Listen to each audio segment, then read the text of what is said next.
भेतारं कर्मभुवतां ज्ञातारं तत्त्वसिद्धानां वन्दे तद्गुणलब्धये वन्दे तद्गुणलब्धये। बोले आदिनाथ भगवान की जय। चारित्र चक्रवर्ती प्रथमाचार्य आचार्य श्री शांति सागर जी महाराज की जय।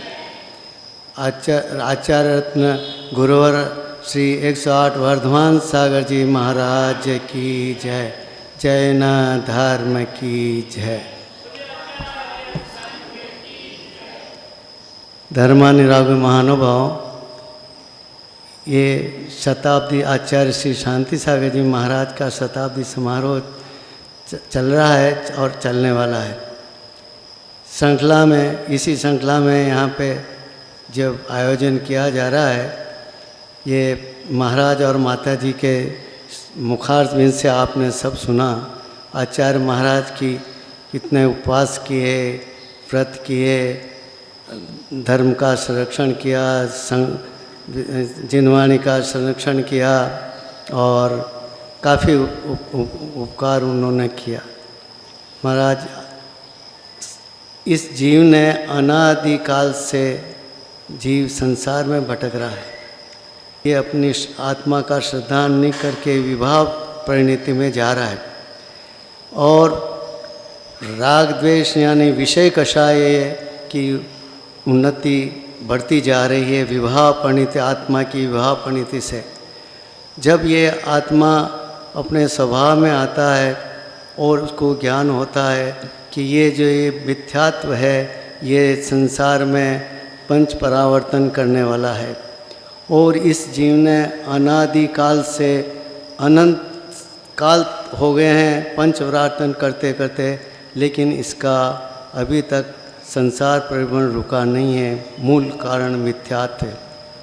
आचार्य शांति सागर जी महाराज ने जब ये अपना आत्मसात किया और ध्यान लगाया कि मिथ्यात्व का जब तक नाश नहीं होगा तब हमारा ज्ञान भी सम्यक ज्ञान नहीं होगा और चारित्र भी सम्यक ज्ञान नहीं होगा। तो मिथ्यात्व का पोषण करने वाले जितने भी ये थे शास्त्र वगैरह, उनका उन्होंने विरोध किया। देव शास्त्र जो मिथ्यात्व देव गुरु शास्त्र हैं, उनका उन्होंने अपनी तरफ से विरोध किया था, यूँ ही समझ। तो सच्चे देव शास्त्र गुरु का श्रद्धान करने से सम्यक प्राप्त होता है। एक प्रश्न आ गया था आचार्य महाराज, अब आपको आचार्य महाराज की घटना बताएंगे हम। दूसरा तो बहुत आपने सुन लिए हैं कि घटना क्या, उन्होंने अपनी ज़िंदगी में अपनी लोगों का भी भला किया था।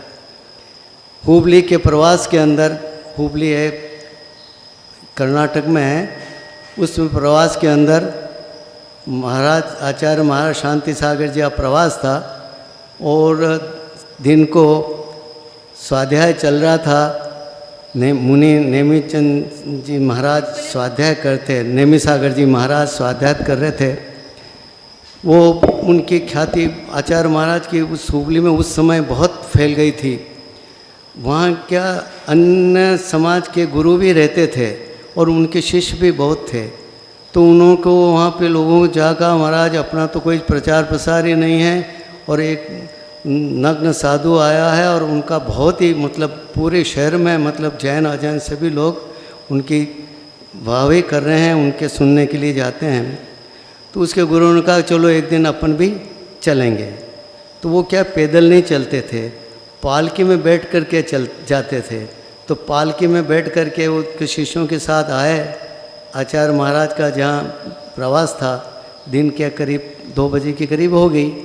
आकर के चुपचाप पालकी से सामने उतर गए थे, आकर के बैठ गए थे, शिष्य भी बैठ गए थे और नमस्कार, क्योंकि वो भी बड़ा गुरु था तो अपने आप को महान मानता था, तो नमस्कार भी नहीं किया और बैठ गए। कोई बात नहीं।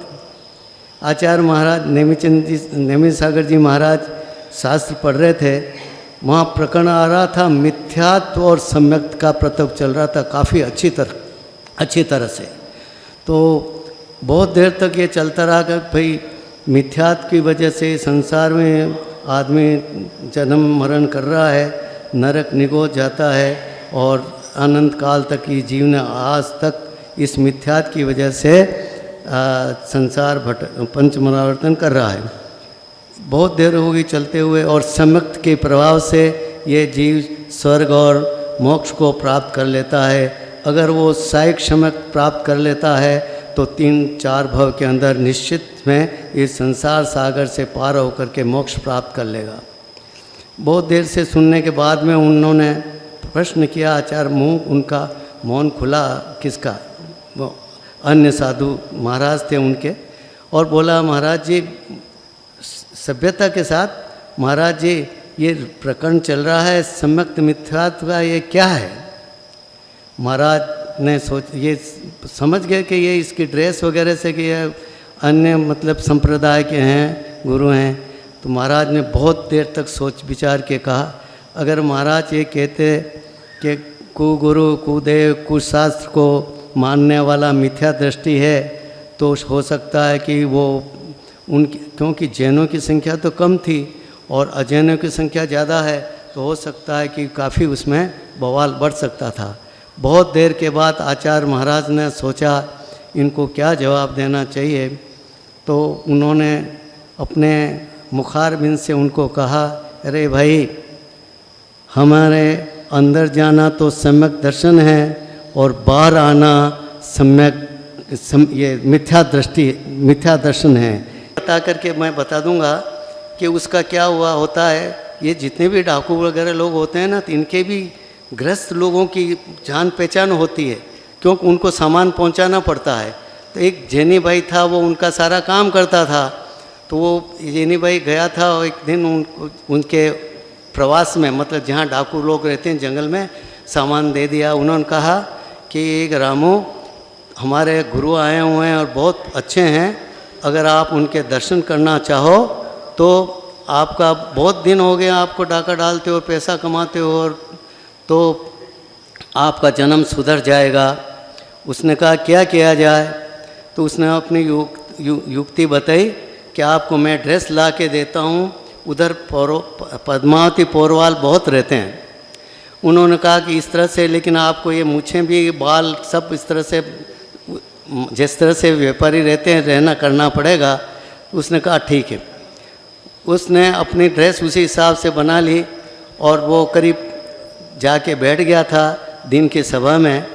तो लंबा चौड़ा हस्तीपुष्ट बिल्कुल, भाई डाकू होंगे तो उसी हिसाब से होंगे, लेकिन वो उसने ड्रेस ऐसी बना ली कि उसको कोई डाकू पहचान नहीं सका। नहीं तो उसको तो नाम से, मतलब कोई यूँ बोलता था अगर डाकू राम सिंह आ गया तो सब घरों में छिप जाते थे, ऐसी उसकी मतलब ये थी। फिर उन्होंने जाके वो बैठ गया, शॉर्ट में बता रहा हूँ आपको, हल्क बैठ गए थे। आचार्य महाराज का प्रवचन हुआ, सब लोग चले गए थे और आचार्य महाराज अकेले बैठे हुए थे। उसने जाके कहा, आचार्य महाराज मैं बहुत पापी हूँ, मैं दुष्ट हूँ, कलंकित हूँ, मैंने बहुत लोगों को मारा है, मतलब अपनी पूरी हिस्ट्री बताई, बहुत लूटा है। अब मैं मतलब आपके पास आया हूँ, अगर मेरा कुछ आप कुछ कर सकते हो तो करिए। और मेरा नाम डाकू राम सिंह कहते हैं। अकेले में बैठे आचार्य महाराज ने कहा कि ठीक बात है। सोचा समझा, उन्होंने कहा कि अभी इसकी योग्यता आ गई है। उन्होंने कहा आचार्य महाराज ने कि देख भाई, अगर तुमको अपना मतलब भला चाहता है अपना, तो ये काम छोड़ दे। उसने कहा इसीलिए मैं आपके पास आया हूँ। तो उन्होंने कहा एक काम करना, नमोकार मंत्र का तुम जाप करना और ये सब काम आज से छोड़ देना। उन्होंने कहा कि महाराज नमोकार मंत्र तो आप कह रहे हो जो मुझे आता नहीं।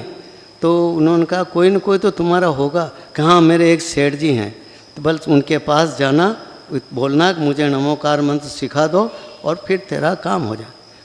उसने मुझे सेठ जी के पास गया, वापस उसी ड्रेस में, लोग पहचान नहीं सके ना, वो उसकी ड्रेस पहले तो मिलिट्री की ड्रेस, वही बाल बड़े हुए, मूछें बड़ी हुई थी, हाथ में बंदूक और मतलब यहाँ पे वो लगाते हैं ना मिलिट्री वाले टोटे वगैरह, वो सब।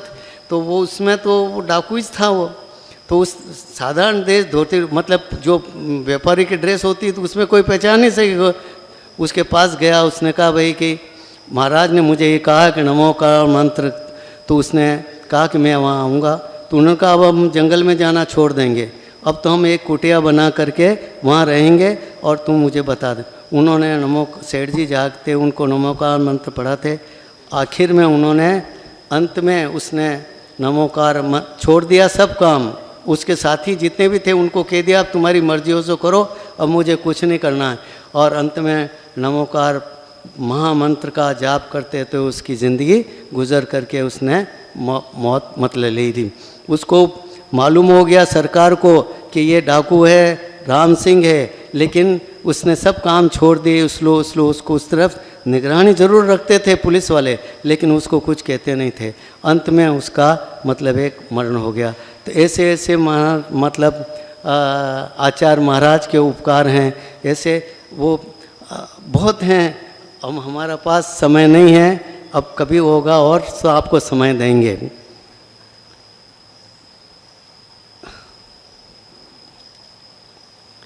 एक फूल तो तन मन को खिला देता है, अमृत का एक कण भी जिला देता है।